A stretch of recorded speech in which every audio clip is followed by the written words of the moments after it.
अल्लाह ताला सबकी हाजिरियां कबूल करे। आमीन।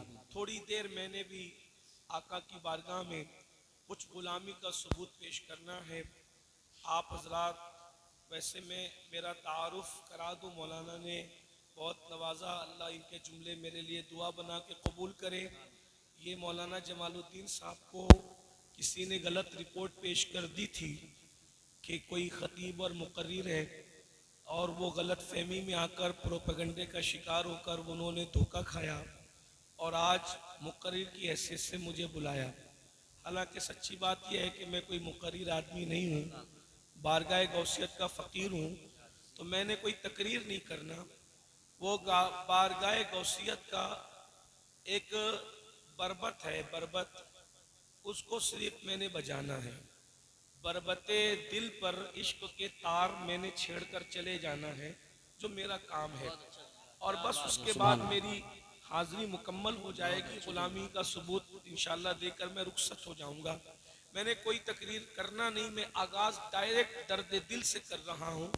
यहाँ जो मैंने आखिर में भाई मौलाना मोहम्मद अली फैजी साहब से नात पढ़ते सुना, तो मुझे लगा कि यहाँ एक एक आदमी बैठा हुआ आशिक़ रसूल है। सुभान अल्लाह, मिंबर से लेकर के जमीन तक जितने बैठे हैं ये सब शाख है, और दुनिया में आशिक़ रसूल से बड़ा कोई नहीं होता। यहाँ कोई वीआईपी नहीं बैठा है, यहाँ सब वीवीआईपी लोग बैठे हुए हैं। यहाँ कोई बादशाह नहीं बैठा है, यहाँ सब के सब बादशाह जिस पे रश्क करे वो बैठे हुए हैं। और बादशाह तो बादशाह है, बादशाह कोई एक मुल्क का बादशाह होता है, बादशाह कोई दो मुल्क का बादशाह होता है, जिसे दुनिया सिकंदर आजम कहती है।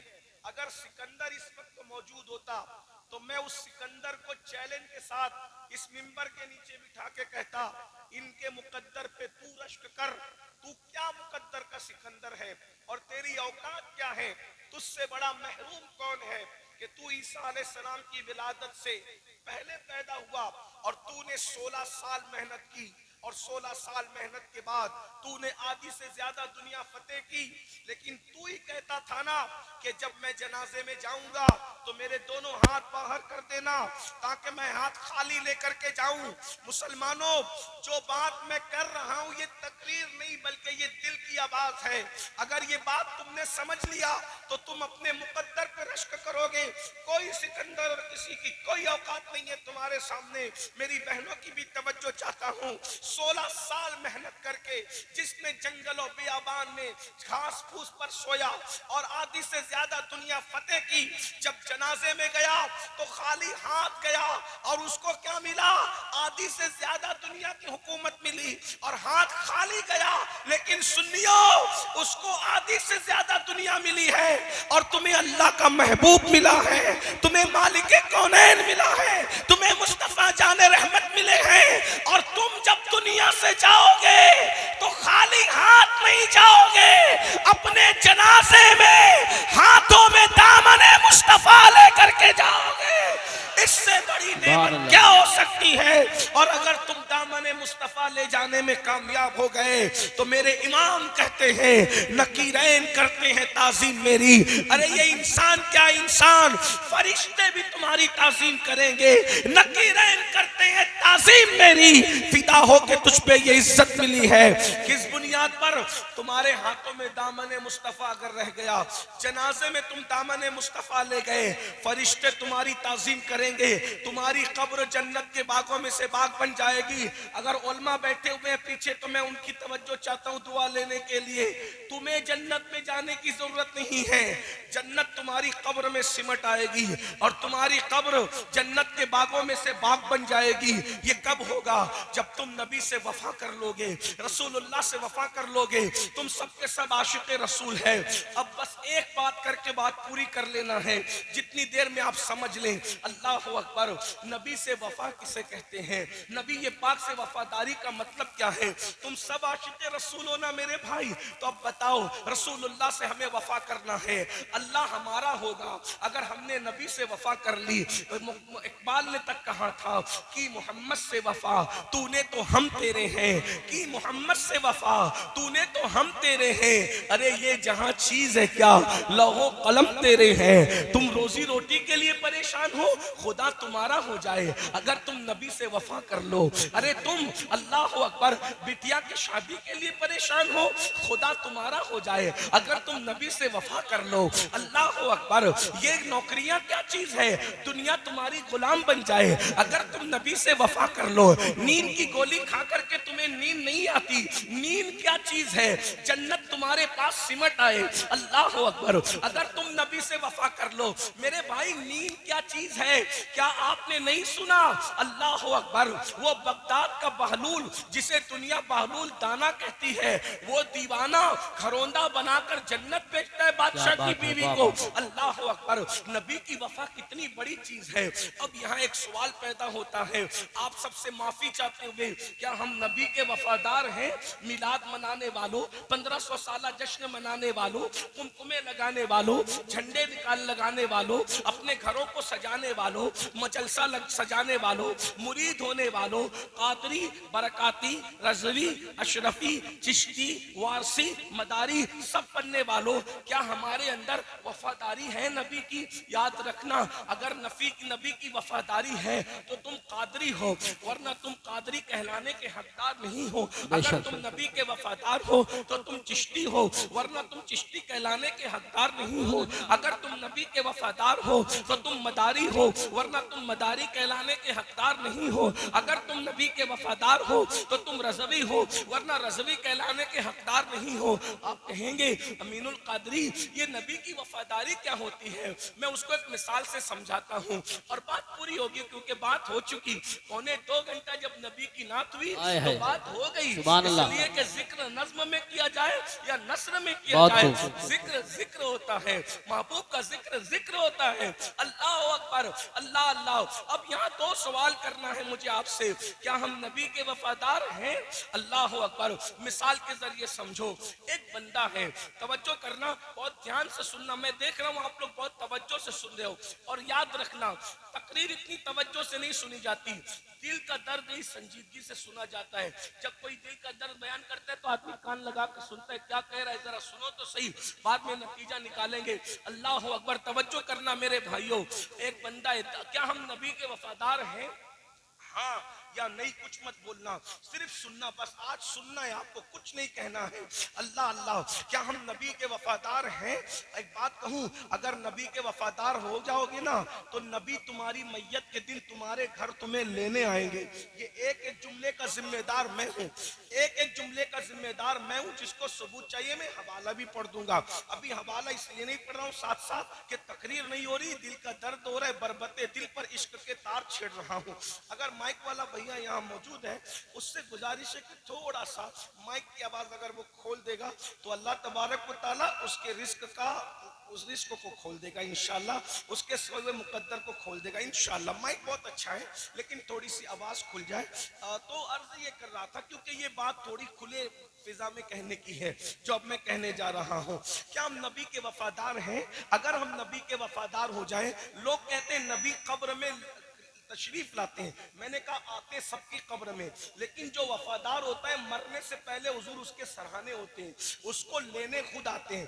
अब बताओ, जिसको लेने रसूलुल्लाह आए उसको कब्र का खौफ क्या है? बल्कि मैं तो कहता हूँ यूसुफ अलैहिस्सलाम को देखें तो उंगलियां कटने का दर्द ना हो, जाने यूसुफ सामने हो तो रूह निकलने का मजा क्या होगा। मेरे इमाम कहते हैं जान तो जाते ही जाएगी कयामत, ये है जान तो जाते ही जाएगी कयामत, ये है। अब यहाँ मरने पे ठहरा है नजारा तेरा, अब यहाँ मरने पे ठहरा है नजारा तेरा।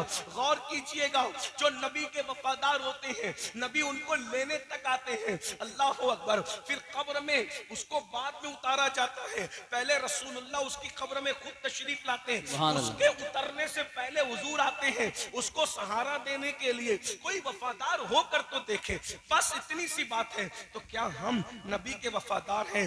हजारों लोग लोग सरे शाम से लेकर अभी रात निस्फ गुजर चुकी, रात की सिया जुल्फें उसके कमर से नीचे ढलक कर घुटनों की तरफ बढ़ रही है। ऐसे में आप यहाँ इश्क रसूल में बैठे हुए इतनी गर्मी में सुन रहे हो। क्या हम नबी के वफादार हैं? मैं कोई फतवा देने नहीं आया, लेकिन अपने आप से पूछो, दिल सबसे बड़ा मुफ्ती होता है। क्या हम नबी के वफादार हैं या नबी पे जुल्म करने वाले हैं? नबी पे जुल्म करने वाले हो या नबी से वफा करने वाले हो? नबी से जफा करने वाले हो या नबी से वफा करने वाले हो? क्या हम नबी के वफादार हैं? बस इतनी सी बात है। अब आपसे पूछता हूं, एक शख्स है, एक शख्स एक देहात में रहता है, देहात में रहता है, उसके घर में फाका कशी है, फाके पे फाका है, फाके पे फाका है। वो शख्स जो है, आपके ये गांव का नाम क्या है? आपके जंतीरा, जंतीरा से निकला और निकलने के बाद दिल्ली गया। दिल्ली गया, जगह जगह जाता है, घर घर जाके कहता है, मुझे नौकरी दे सकते हो, मेरे बच्चे फाके से हैं। मुझे नौकरी दे सकते हो, मेरे बच्चे फाके से हैं। मेरी बीवी के दुपट्टा फट गया है, उसको पहनने के लिए कपड़े नहीं है। मुझे घर घर जाता है और घर घर जाता है और धक्के खाता है। और गौर से सुनना, घर घर जाता है, धक्के खाता है, घर घर जाता है, धक्के खाता है। ऐसे में फिर उसको नौकरी मिलती है, वो मेहनत करता है, मेहनत करके खूब माल कमाता है। और जब माल कमाता है तो दिल्ली में उसका बहुत बड़े पौश इलाके के अंदर एक महल बन जाता है। उसके दो बेटे होते हैं। एक बेटा उसकी कमाई हुई दौलत को निकालता है और निकाल के ले जाकर जिना के अड्डे पे ले जाकर के खर्च करता है। वो रकम को निकालता है, निकाल कर उसकी सिगरेट पीता है, उसके पटाखे फोड़ता है, उसके डीजे लगाता है, नचनियों पे खर्च करता है, मुजरों पे खर्च करता है, गानों पे खर्च करता है। एक बेटा ऐसा है। दूसरा बेटा कहता है, नहीं नहीं, मेरे बाप ने बहुत मेहनत से कमाया है, मेरे बाप का पसीना माथे से जो है वो पैर तक आया है, तब कहीं जाकर ये बिल्डिंग बनी है, तब कहीं जाकर ये बंगला बना है, तब कहीं जाकर ये माल आया है। मैं अपने बाप की दौलत को आग नहीं लगाऊंगा, इसकी हिफाजत करूंगा, इसमें बढ़ोतरी करूंगा। अब मुझे बताओ, दोनों में बाप का गद्दार कौन है और बाप का वफादार कौन है? बाप पर जुल्म करने वाला कौन है और बाप का गद्दार कौन है और बाप का वफादार कौन है? बोलो, आप क्या जवाब दोगे? अब जवाब देने का वक्त आया। बोलो, दोनों भाइयों के अंदर कौन वफादार है? बोलो, कौन वफादार है? बात समझ में आई तो अब जवाब दो। कौन वफादार है दोनों भाइयों में? जो बाप की दौलत का ख्याल करता है, जो बाप की मेहनत का ख्याल करता है। यही है, मैं सही कह रहा हूं? बोलो भाई, सही कह रहा हूं? आवाज आपकी नहीं आ रही, कोई बात नहीं, लेकिन आप मेरी बात का तायीद करें। बोलो, जो बाप की मेहनत का एहसास करे वो वफादार है, या जो बाप की मेहनत का एहसास न करे वो वफादार है? दोनों में वफादार कौन है? आखिरी तक बोलो, कौन है वफादार? आप जवाब देंगे सब। कौन वफादार है? जो बाप की, जाहिर सी बात है आपके पास माइक नहीं है, लेकिन अगर आप जवाब देंगे तो यहां तक आवाज आएगी। सब मिलके बोलो, बोलो, बाप का वफादार कौन है? जो बाप की मेहनत का ख्याल करता है, और जो बाप की मेहनत को ख्याल नहीं करता वो बाप पर जुल्म करता है, बाप का गद्दार है तो बाप ही का बेटा मगर गद्दार है। अगर इतनी बात तुम्हारे समझ में आ गई, सब समझ गए, इसको यहीं छोड़ दो। इस मिसाल को मिलाने के लिए नहीं कहा, समझाने के लिए कहा। अब बताओ, तुम्हारा बाप दर दर भटकता है, तब जाकर के दौलत आती है। अब बिला तमसील, बिला तमसील, बिला तमसील, करोड़ों बार बिला तमसील नबी जमीन पर क्यों आए? कुरान कहता है, हुवल्लज़ी अरसल रसूलहु बिल हुदा व दीनिल हक़ लियुज़हिरहु अला दीन कुल्ली वलौ करिहल मुशरिकून। ये वो अल्लाह है, बल्कि वो है, वो वही है जिसने दीन हक के साथ अपने रसूल को भेजा। और रसूल क्यों आए? लियुज़हिरहु अला दीन कुल्ली, ताकि दीन हक गालिब आ जाए, दीन हक को गलबा नसीब हो जाए। यानी मेरे और तुम्हारे रसूल ने इस दीन को, ये जो छोटा सा देहात है जिसका नाम भी मुझे याद नहीं रह पा रहा है, इस छोटे से देहात में अगर नमाज पहुंची है, अगर कुरान पहुंचा है, अगर इस्लाम पहुंचा है, तो ये मेरे नबी की मेहनतों का नतीजा है। अरे बाप की मेहनतों को याद रखने वालों, तुम्हें रसूल पाक की मेहनत याद है? आइए थोड़ा सा उसको याद कर लो और फिर कहो कि क्या हम नबी के वफादार हैं। लोगों, अल्लाह अकबर, बाप का पसीना सर से पैर तक आता है तो तुम्हारा बंगला बनता है, बाप का पसीना सर से पैर तक आता है तो तुम्हारी दौलत इकट्ठा होती है, लेकिन नबी का पसीना पैर तक नहीं आया, बल्कि नबी का खून था जो पेशानी से निकला और उससे नालैन भर गई। यानी दीन के लिए नबी ये पाक की मेहनत कितनी है, उस मेहनत को कभी याद किया है? अल्लाह की इज्जत की कसम, मेरी बहनों की भी तवज्जो चाहता हूँ, ब्यूटी पार्लरों में जाने वाली मेरी बहनों, थोड़ा तसव्वुर तो करो। अल्लाह अकबर, इस दीन को दुनिया में पहुंचाने के लिए नबी ने कितनी मेहनत की है, रसूल पाक ने कितनी मेहनत की है, हुजूर की मेहनतों का आलम क्या है। अल्लाह अकबर, बस इसको समझ लो। क्या हम नबी से वफा कर रहे हैं? एक दिन उम्मुल मोमिनीन सैयदा आयशा सिद्दीका ने कहा था, या रसूल अल्लाह, आपकी जिंदगी का सबसे मुश्किल दिन कौन सा है? आपकी जिंदगी का सबसे मुश्किल दिन कौन सा है? फिर खुद ही जवाब देती है, सवाल भी खुद ही करती है, जवाब भी खुद ही देती है। कहती, या रसूल अल्लाह, आपकी जिंदगी का सबसे मुश्किल दिन ओहद का दिन है ना? अल्लाह अकबर, चूंकि वो दिन अपनी आंखों से देख चुकी थी। अल्लाह अल्लाह, उम्मुल मोमिनीन कहती है, ओहद का दिन सबसे मुश्किल दिन था ना आका? आका फरमाते, नहीं आयशा, हालांकि आयशा सिद्दीका उम्मुल मोमिनीन ने ओहद का दिन देखा था। ओहद का दिन कितना मुश्किल था। अल्लाह अकबर, एक दिन में 3 मरतबा पेट भर करके खाने वालों, मस्जिदों को वीरान करने वालों, नबी की मेहनतों को भूल जाने वालों, शादियों में डीजे लगाने वालों, फजर की नमाज में सोते पड़े रहने वालों, नबी की मेहनतों का एहसास कर लो। जो बाप की मेहनत का एहसास न करे वो बाप का गद्दार है, और जो नबी की मेहनत का एहसास न करे उसके लिए मैं क्या अल्फाज का इंतखाब करूं? सुनो सुनो, उम्मुल मोमिनीन कह रही है, आका, ओहद का दिन आपकी जिंदगी का सबसे मुश्किल दिन था। कहा, नहीं आयशा, लेकिन ओहद का दिन क्या था वो सुन लो। 70 लाशें एक साथ मदीने से उठी है, 70 सहाबा शहीद हुए हैं, शहीद। अल्लाह अकबर, यानी कितनी औरतें बेवा हुई है जब कहीं जाकर इस्लाम को तरक्की मिली है, कितने नन्हे नन्हे बच्चे यतीम हुए हैं, कितने घर वाले बेघर हुए हैं, तब ये दीन तुम तक पहुंचा है। दीन को गाने के दरवाजे पर बेचने वालों, दीन को फिल्मों की चौखट पर सौदा करने वालों, कयामत में मर के अल्लाह को मुंह दिखाना है, कब्र में रसूलुल्लाह को मुंह दिखाना है। क्या जवाब दोगे अपने नबी को? अल्लाह अकबर, 70 सहाबा शहीद हुए और हजरत अमीर हमजा की शहादत। अल्लाह अकबर, शहादत अमीर हमजा। अल्लाह अल्लाह, एक शख्स ने अमीर हमजा को शहीद किया। एक औरत के कहने पर हजरत अमीर हमजा के कान काटे गए, नाक काटी गई, होंठ काटे गए, जबान काटी गई।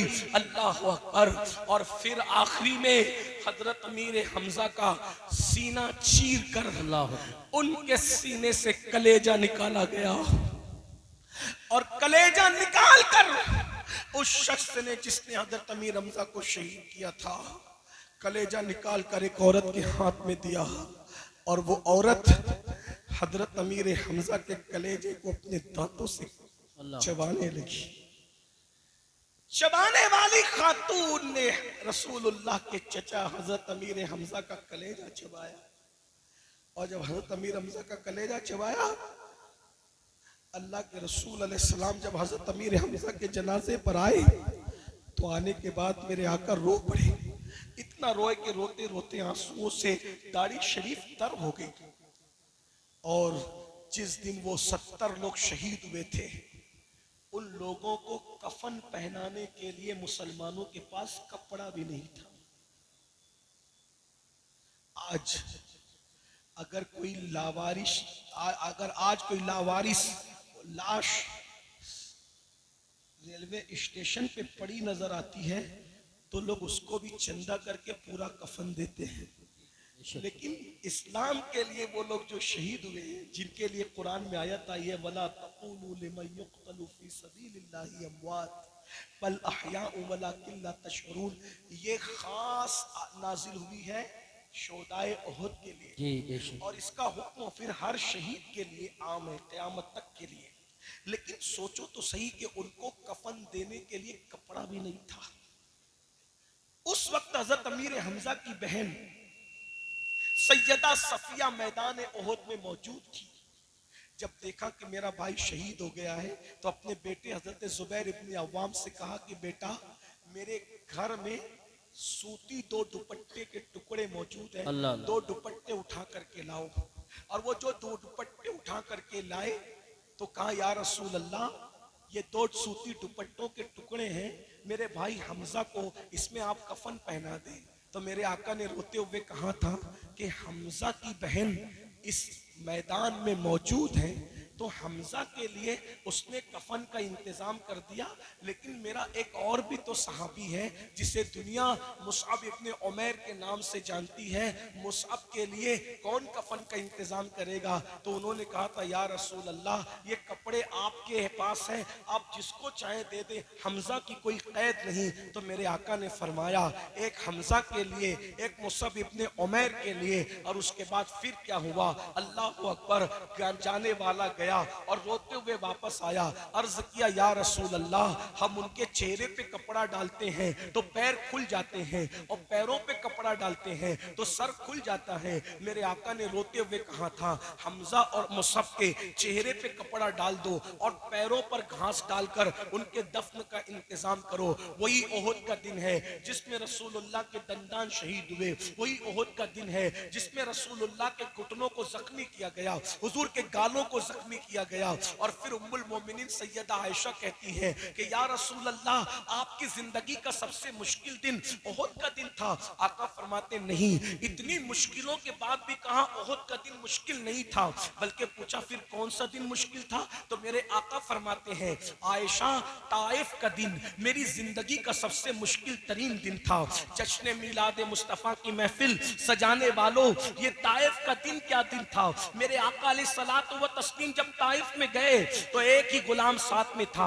अल्लाह के रसूल अलैहिस्सलातु व तस्लीम ताइफ वालों के घर घर जाते और उनको दीन की दावत देते, लेकिन किसी ने इस्लाम कबूल नहीं किया। बल्कि इस्लाम कबूल नहीं किया लेकिन चंद लड़कों को, चंद छोकरों को अल्लाह के रसूल के पीछे लगा दिया और कहा इनको पत्थरों से मारते रहो और पीछे चिल्लाते रहो कि पागल पागल माज़अल्लाह सुम्मा माज़अल्लाह। इस तरीके से वो चिल्लाते रहे। आका फरमाते हैं आयशा, जिस वक्त वो मुझे मारते थे सर से लेकर पैर तक खून की फुहारें थी, पूरा वजूद खून से लहू लहान था, हत्ता के नालैन खून से भर गई। आका फरमाते हैं बतकाज़े बशरियत जब अल्लाह के रसूल बैठ गए तो उन्होंने हुजूर को बैठने नहीं दिया, बल्कि दोनों हाथ पकड़ के हुजूर को खड़ा किया और खड़ा करने के बाद हुजूर की पिंडलियों पे उन्होंने पत्थर मारे। पिंडली समझते हैं, पिंडलियों पे पत्थर मारे।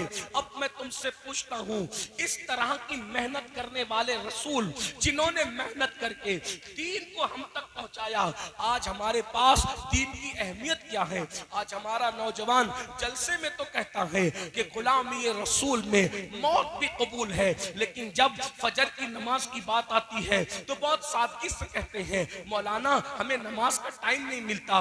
बोलो, अगर बाप की मेहनतें सामने हो तो बड़ी से बड़ी मेहनत करने के लिए बेटा तैयार होता है कि नहीं होता? तो रसूल पाक की मेहनतों की कदर क्यों नहीं करते? क्या तुम ये सोचते हो कि आका ने चांद के 2 टुकड़े किए थे और पूरा मक्का मुसलमान हो गया था? चांद के टुकड़े करना हक है, सूरज को पलटाना हक है, दरख्तों को अपने पास बुलाना हक है, मगर याद रखो ये मोजज़ात देखकर जालिमों ने कहा था ये तो जादू है, लेकिन रसूल पाक की मेहनतें थी।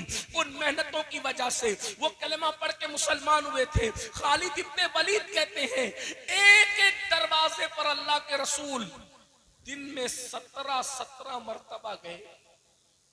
इस दिन के अल्लाह महसूस कर सकते हो तो महसूस करो।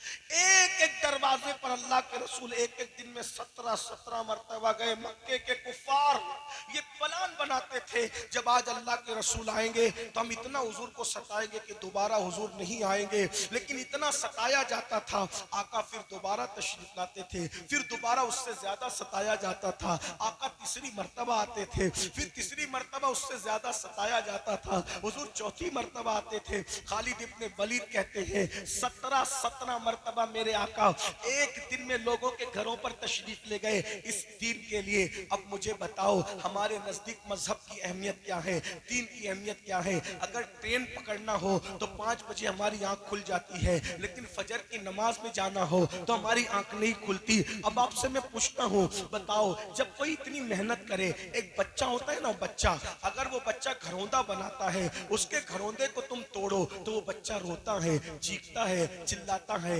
हाय मेरी मेहनत, हाय मेरी मेहनत। अब आपसे पूछना चाहता हूँ, बच्चे का बनाया हुआ घरौंदा अगर तुम उसकी कद्र न करो तो वो रोता है। रसूलुल्लाह का कायम किया हुआ दीन, आज ये जो दीन की बहारें हैं, आज ये जो दीन में रानाइयां हैं, आज ये जो दीन का गुलशन हरा भरा है, अगर तुम इसकी कद्र नहीं करोगे तो इसकी तकलीफ किसको होगी? अल्लाह के रसूल को होगी, मुस्तफा जाने रहमत को होगी। मेरे भाइयों, कितना अफसोस होता है ना, आज मुसलमान जिना की गंदी फिल्में रात के 3-3 बजे तक देखता है। क्या समझते हो, क्या अल्लाह के रसूल को इसकी खबर नहीं होती? हम किसी मर के मिट्टी में मिल जाने वाले का कलमा नहीं पढ़ते, हम तो उस नबी का कलमा पढ़ते हैं जो जिंदा है, हमारी जानों से ज्यादा करीब है। तू जिंदा है वल्लाह, तू जिंदा है वल्लाह। मेरी चश्मे आलम से छुप जाने वाले, मैं सबसे पूछता हूँ, अरे डिजिटल जो वो जुआ खेलने वालों, डिजिटल तौर पे जुआ खेलने वालों, जो आज मोबाइल के अंदर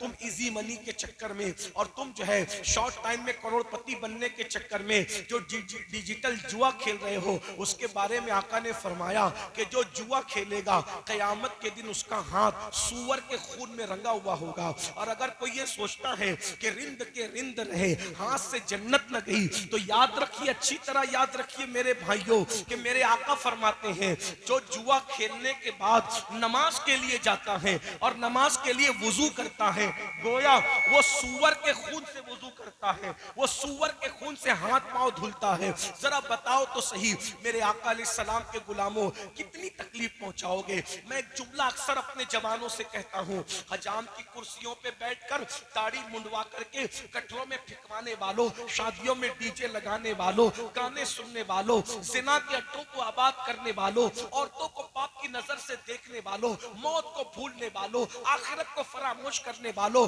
सूद और ब्याज के धंधे करने वालों, अपने घर की औरतों को फिल्मों में ले जाने वालों, अपने घर की बेटियों को ब्यूटी पार्लर तक ले जाने वालों, बेपर्दा अपनी बच्चियों को वलीमों में लेकर के घूमने वालों, कभी तुमने सोचा कि ताइफ की वादियों में रसूलुल्लाह के जिस्म पर जो पत्थर मारे जा रहे थे वो हुजूर के जिस्म को जख्मी कर रहे थे? ध्यान से सुनना, गौर से सुनना, अगर तुम नबी के वफादार हो तो तुम्हें तुम्हारे इश्क रसूल का वास्ता, तुम्हें तुम्हारे इश्क मुस्तफा का वास्ता, तुम्हें तुम्हारी मोहब्बत रसूल का वास्ता। मुझे बताओ, ताइफ में जो नबी पे पत्थर मारे जा रहे थे वो नबी के जिस्म को छलनी कर रहे थे, लेकिन तुम्हारे गुनाह नबी के जिस्म को जख्मी नहीं करते, बल्कि तुम्हारे गुनाह के नश्तर नबी के दिल पर लगते हैं, अल्लाह के रसूल के दिल को छलनी करते हैं।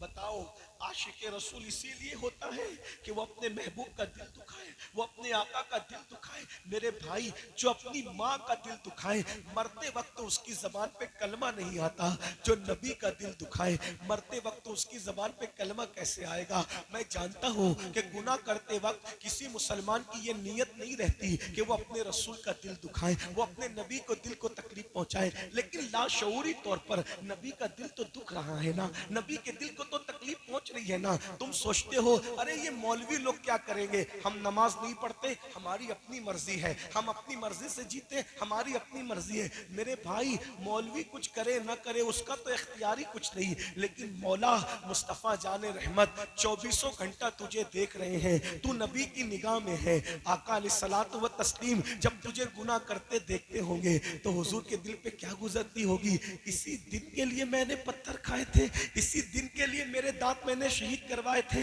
इसी दिन के लिए मेरे घुटने जख्मी हुए थे, इसी दिन के लिए जो है मैंने इतने दुख उठाए थे, इतनी तकलीफें उठाई थी। और फिर याद रखना, यहाँ तो हुजूर तुम्हें कुछ नहीं कह रहे हैं, यहाँ हुजूर का दिल दुखी हो रहा है, हुजूर के दिल पे नश्तर लग रहे हैं। बल्कि एक बात मुझे याद आई, एक नवाब साहब हजाम की कुर्सी पे बैठ के दाढ़ी मुंडा रहे थे, तो अल्लाह अकबर, एक मजसूब वहां से गुजरे तो उन्होंने कहा, नवाब साहब दाढ़ी छील रहे हो? तो नवाब साहब शायर थे, नवाब साहब ने अपनी धुन में शायराना अंदाज में जवाब दिया उस मजजूब बुजुर्ग को कि बाबा दाढ़ी ही तो छील रहे हैं, किसी का दिल थोड़े छील रहे हैं। तो उस मजजूब ने रोते हुए कहा था, अगर तुझे पता होता कि तू किसका दिल छील रहा है, अरे तेरे चेहरे पे चलने वाला वस्तरा तेरे चेहरे पे बाद में चलता है, पहले ये रसूलुल्लाह को अजियत पहुंचाता है।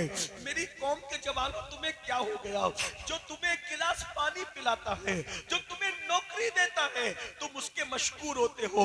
जिस नबी ने खुदा का पता दिया, जिस नबी ने तुम्हें कुरान दिया, जिस नबी ने तुम्हें इस्लाम दिया, मेरे भाइयों, हुजूर के दिल में हमारी मोहब्बत कितनी है। अरे हम पैदा भी नहीं हुए थे, हमारे लिए पूरी पूरी रात हुजूर दुआ करते थे, रब्बे हबली उम्मती, रब्बे हबली उम्मती। वो रसूल जो जाने वफा हैं, उनको छोड़कर तुम अदाकारों के चक्कर में पड़े हो, अदाकाराओं के चक्कर में पड़े हो। बताओ, क्या हमारे घर में दीन है? बेटियों को देख लो, बेटों को देख लो, दीन हमारे घर में कहाँ है? सुबह उठते हो तो मोबाइल खोल करके पिक्चरें देखते हो, रात को पिक्चरें देखते हो, फिल्में देखते हो। नबी का जिक्र कभी किया? आका पर दुरूद कितना पढ़ते हो? हुजूर का कलमा कितना पढ़ते हो? आका का जिक्र कितना करते हो? नहीं, हुजूर कभी याद भी नहीं आते। और हीरो को रोज देख रहे हो, नचनिया को रोज देख रहे हो। अरे मेरे भाई, जिस हीरो से तूने दिल लगाया है, तुम्हारे मोबाइल की स्क्रीन पर हीरो की तस्वीर है, तुम्हारे मोबाइल के रिंगटोन पर हीरो के आवाज में गाने हैं। इश्क नबी का करते हो, दावा इश्क रसूल है, फिर हीरो की तस्वीर मोबाइल के स्क्रीन पर क्यों है? बताओ, ये मोबाइल हीरो के सदके मिला है या रसूलुल्लाह के सदके मिला है? मेरे इमाम कहते हैं, जो मिला तुमसे मिला, तुम पे करोड़ों दुरूद, सब तो नबी के सदके में, जिंदगी नबी के सदके में, ये शान और शौकत नबी के सदके में, ये नाज, ये अंदाज हमारे नहीं होते, झोली में अगर टुकड़े तुम्हारे नहीं होते, इतनी शान और शौकत की जिंदगी नहीं गुजरती अगर रसूलुल्लाह का सदका ना मिला होता। नबी के सदके में नेमतें मिलती हैं और दिल नचनियों से लगाते हो। वो नचनिए, कभी उनसे मिलने जाओ तो देखना, उनका गेट कीपर तुम्हें भगा देगा, उनके दरवाजे का कुत्ता भौंक भौंक कर तुम्हें भगा देगा। और अगर कभी किसी सोर्स से मिल भी जाए तो इधर उधर मुंह टेढ़ा करके वो तुम्हारे साथ एक बार मुसाफा करेगा, चंद सेकंड, और एक फोटो ले लेगा, बाकी कुछ नहीं। उसको दिल दिया जो तुम्हें जानता ही नहीं।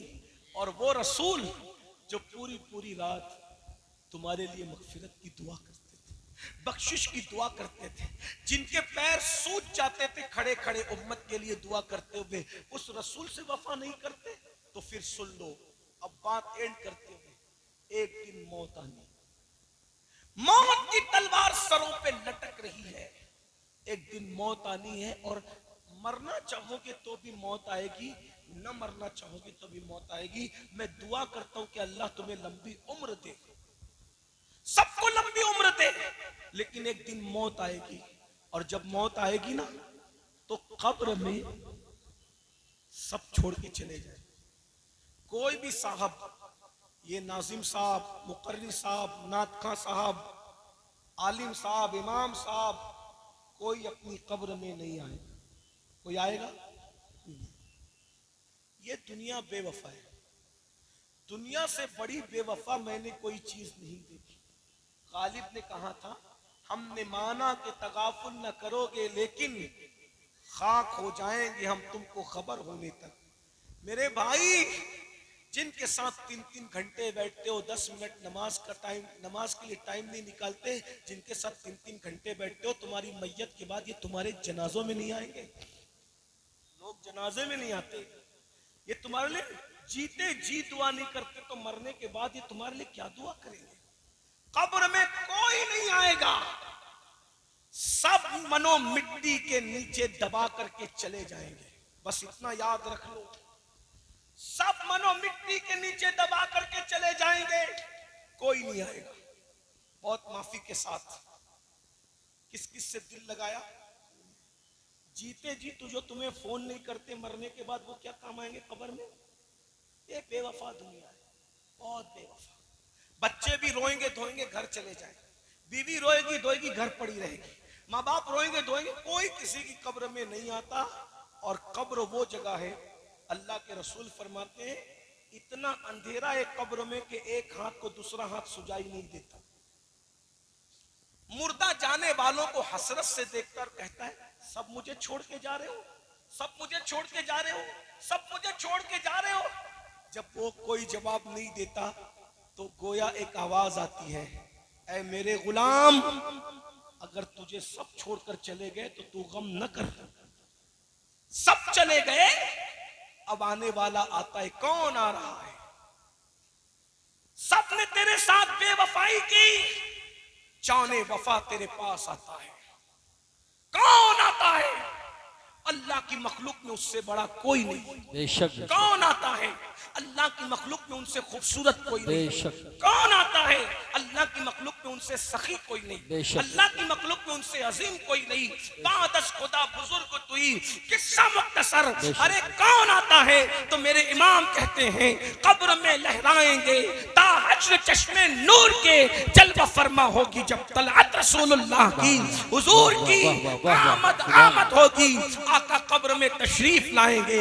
अब कब्र में आएंगे तो आप सब खुश हो गए ना, सब खुश हो गए। कब्र में आएंगे तो हुजूर कब्र में आएंगे, इंशाअल्लाह आएंगे, इंशाअल्लाह। लेकिन यहाँ आने के बाद जो लोग वाकई इल्म और इश्क रखते हैं वो लरसते हैं, हुजूर कब्र में आएंगे। हम तो नारे लगा रहे हैं हुजूर कब्र में आएंगे, और अल्लाह वाले हुजूर कब्र में, वो सीना पकड़ रहे हैं, वो दिल पकड़ रहे हैं, हुजूर कब्र में आएंगे। हमने अल्लाह वालों से पूछा, अरे हम तो नारे लगाते हुजूर कब्र में आएंगे, आप दिल क्यों पकड़ रहे हैं? तो वो क्या कहते हैं पता है? हम हुजूर का सामना कैसे? अल्लाह। अगर बेटा जिना करते हुए पकड़ा जाए तो वो अपने बाप का सामना करता है? बेटा चोरी करते हुए पकड़ा जाए और बाप को मालूम है मेरा बेटा चोरी करके आए, वो अपने बाप का सामना कर पाता है? नहीं। अब मुसलमानों, बस मैं अपनी गुफ्तगू तमाम कर रहा हूँ इसी दर्द दिल पे आपसे पूछता हूँ, अगर बाप को मालूम हो कि मेरा बेटा जानी है, शराबी है, चोर है, डाकू है, तो क्या बेटा अपने बाप के सामने मुंह दिखाने के काबिल रहता है? और अगर बाप के सामने आ जाए तो बाप क्या करता है? मुंह फेरता है कि नहीं फेरता? गैरत बाप बिला तमसील, बिला तमसील कब्र में हुजूर आए, हुजूर आए, हुजूर आए। सब छोड़ के चले गए थे, इमाम साहब भी, मौलाना साहब भी, मुकर्रिर साहब भी, सैयद साहब भी, सब छोड़ के चले गए थे। अगर मौलाना मुझे आप माफ करें तो एक सच्ची बात कह दूं, पीर साहब भी छोड़ के चले गए। बिल्कुल बेशक, यही बात। या पीर या पीर या पीर करते हो ना, सब पीरों से मोहब्बत करो, पीरों का दामन पकड़े रहो, मुझे कोई एतराज नहीं, लेकिन कब्र में यहाँ पीर साहब भी नहीं है। बेशक। और आजकल के इल्ला माशाल्लाह सबकी बात नहीं करता, लेकिन ज्यादातर जो पीर बेचारा मस्जिद में नहीं आता, वो पीर तुम्हारी कब्र में क्या आने वाला?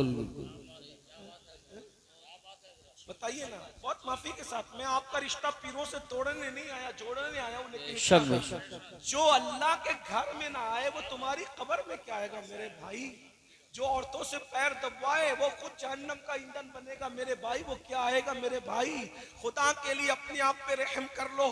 तुमने बेवफा लोगों से दिल तो लगा लिया, लेकिन जाने वफा से वफादारी कब करोगे? मैं कहता हूँ सब सिलसिले में मुरीद हुए, नबी की वफा के सिलसिले में भी कभी मुरीद हो जाओ। अल्लाह अकबर। ये नबी की वफादारी हमारे अंदर कहाँ है मेरे भाई? बता तो सही। अल्लाह अकबर। मैं खुदा का वास्ता देकर, तुम्हारे इश्क रसूल का वास्ता देकर तुमसे कहता हूँ, जब सब कब्र में से चले गए, मिट्टी मुंह पे डालकर अमीनुल कादरी भी गया, ये भी गया, वो भी गया, वो भी सब गया, तो कौन आया? कब्र में हुजूर आए। अब बताओ, हुजूर आए, हुजूर तो कब्र चमकाने आए, हुजूर तो जन्नत के बागों में से बाग बनाने आए, हुजूर तो थपकियां दे के सुलाने आए। मेरे इमाम कहते हैं, माँ जब एक लौते को छोड़े आ आ कह के बुलाते ये हैं, बाप जहां बेटे से भागे लुत्फ वहां फरमाते ये हैं, बंदे को मरकत में थपक कर मीठी नींद सुलाते ये हैं, ठंडा ठंडा मीठा मीठा पीते हमें पिलाते ये हैं, कसरे दना तक किसकी रसाई, जाते ये हैं आते ये हैं। बोलो नबी अपनी उम्मतियों को कब्र में थपकियां दे के सुलाते हैं। अरे जब माँ थपकियां देती है तो सोने में इतना मजा आता है, जब नबी के नरम नरम, रेशम से ज्यादा नरम हाथ, मुश्क से ज्यादा खुशबूदार हाथ जब उम्मती को कब्र में थपकियां देंगे तो कैसे सुकून की नींद आएगी। ताजुश शरिया कहते हैं, नबी के सुलाए हुए को कौन उठा सकता है? कहते हैं, मैं मरूं तो मेरे मौला ये मलाइका से कह दे, मैं मरूं तो मेरे मौला ये मलाइका से से कह दे कोई इसको मत जगाना, अभी आंख लग गई है, सुभान अल्लाह, कोई सुभान इसको मत जगाना, अभी आंख लग गई है। अरे जो नबी के दामन में सो उसका क्या हाल होगा? तेरे दामन करम में जिसे नींद आ गई है, तेरे दामन करम में जिसे नींद आ गई है, जो फना न होगी ऐसी उसे जिंदगी मिली है, जो फना न होगी ऐसी उसे जिंदगी मिली है। लेकिन ये कौन नबी के दामन में सोएगा? नबी किसको थपकियां दे के सुलाएंगे? जो नबी का वफादार होगा, जिसने दाढ़ियां मुंडाकर कटरों में फिकवाई होगी और नबी का दिल दुखाया होगा, जिसने नमाजों के वक्त में मस्जिद के जीनों पे बैठ के मोबाइल के गेम खेले होंगे, अल्लाह अकबर, जिसने नबी के दुश्मनों के साथ रिश्तेदारियां की होगी, नबी के गुस्ताखों को अपनी बेटियां दी होगी, उनसे बेटियां ली होगी, जिनकी बेटियां ब्यूटी पार्लरों में सजने धजने के लिए गई होगी, उनके साथ क्या होगा? क्या उनको भी नबी थपकियां दे के सुलाएंगे? मैं उनको नबी का गद्दार तो नहीं कह रहा हूं, लेकिन याद रखो, गौर से सुन लो, नबी कब्र में आए, तसव्वुर करो, बाप चला गया, भाई चला गया, माँ छूट गई, बच्चे छूट गए, सब छूट गए, किसका सहारा था? बोलो किसका सहारा था? हुजूर का सहारा। अब हुजूर कब्र में आए और आपको और हमें देखा, अल्लाह न करे, अल्लाह न करे, 1000 बार न करे, अल्लाह किसी दुश्मन को भी वो दिन न दिखाए, अल्लाह किसी दुश्मन को भी वो दिन न दिखाए, किसका सहारा रह गया? ऐ बेकसों के आका, अब तेरी दुहाई, सिर्फ हुजूर का सहारा है, बाकी सब सहारे छूट गए। ऐसे में हुजूर से आंखें मिली और हुजूर ने देखा और कहा, अच्छा तू ही था, सूद के धंधे करता था, अल्लाह, ब्याज के धंधे करता था, तूने मेरा फरमान नहीं सुना था कि जिसने सूद का ब्याज का एक लुक्मा खाया, गोया उसने अपनी माँ के साथ 36 मरतबा ज़िना किया। अल्लाह अकबर, अल्लाह, तू ही था नमाज का मजाक उड़ाता था, तू ही था जो मस्जिदों के दरवाजे पे बैठ के गेम खेलता था, लेकिन तुझे मस्जिद में जाने की तौफीक नहीं थी। तू ही था जो ओवर स्मार्ट बनने के लिए चेहरे से दाढ़ियां मुंडा मुंडा कर गटरों में फिकवाता था। तू ही था जिसने शरीयत को पीठ के पीछे डाल रखा था। और ऐसे में हुजूर जलाल में आए, गुस्से में आए, अल्लाह न करे, अल्लाह न करे गजब से उनके खुदा बचाए, जलाल बारी इताब में है, अल्लाह अकबर। हुजूर जलाल में आ जाए, गुस्से में आ जाए और मुंह फेर कर, चेहरा फेर कर, रुख अनवर फेर कर तेरी कब्र से जलाल में गुस्से में वापस चले जाएं। मुझे बताओ मेरे भाई, बस इतनी बात मैं तुम्हें इतनी दूर से कहने के लिए आया था, अगर अल्लाह न करे हुजूर चेहरा फेर लें तो फिर दुनिया में और आखिरत में मुझे और आपको कौन बचाएगा? अपने आप पे रहम कर लो, 10 मिनट का टाइम मस्जिद के लिए निकाल लो, नमाज के लिए 10 मिनट का टाइम निकाल लो। आशिकों ने तो पहली रात की दुल्हन छोड़ करके शहादत को कबूल किया, और हम लोग नींद छोड़कर 10 मिनट की नींद कुर्बान करके मस्जिद में नहीं आ सकते। नारे तकबीर, जुआ नहीं छोड़ सकते, नारे गौसियत, नशा नहीं छोड़ सकते, बदनिगाही नहीं छोड़ सकते। ये मेरी माएं और बहनें बैठी है, बीमारी से बचने के लिए लोग मुंह छुपा सकते हैं, कोविड से बचने के लिए, और हुजूर की खुशी के लिए औरतें पर्दा नहीं कर सकती, नहीं कर सकती पर्दा। सैयदा फातिमा ज़हरा के पर्दे का आलम यह है कि उनके दुपट्टे को कभी चांद और सूरज ना देखे, और हमारा हाल क्या हो गया। इसलिए अल्लाह के लिए तौबा करो, हुजूर को मनाओ, हुजूर को राजी करो, आका राजी हो जाएंगे। आका से वफा करो। याद रखना, अगर ये समझते हो कि मैं सुन्नी हूँ और मैं झंडा लगाता हूँ, जुलूस निकालता हूँ, इसी पर मैं नबी का वफादार हूँ, मैं आपको गद्दार कहने नहीं आया। लेकिन इतना ज़रूर है, झंडे की अहमियत अपनी जगह है, जुलूस की अहमियत अपनी जगह है, जलसे की अहमियत अपनी जगह है, नाते रसूल की अहमियत अपनी जगह है। लेकिन अगर गुनाह करते हो तो इससे नबी का दिल दुखता है। अब आपके ऊपर है, आप नबी को खुश करना चाहते हो या नबी का दिल दुखाना चाहते हो। मेरे भाई, जो माँ का दिल दुखाए जब मरते वक्त तो उसको कलमा नसीब नहीं होता, तो जो नबी का इतनी बार दिल दुखाए मरते वक्त तो उसकी ज़बान पे कलमा कैसे आएगा? इसलिए आज ले उनकी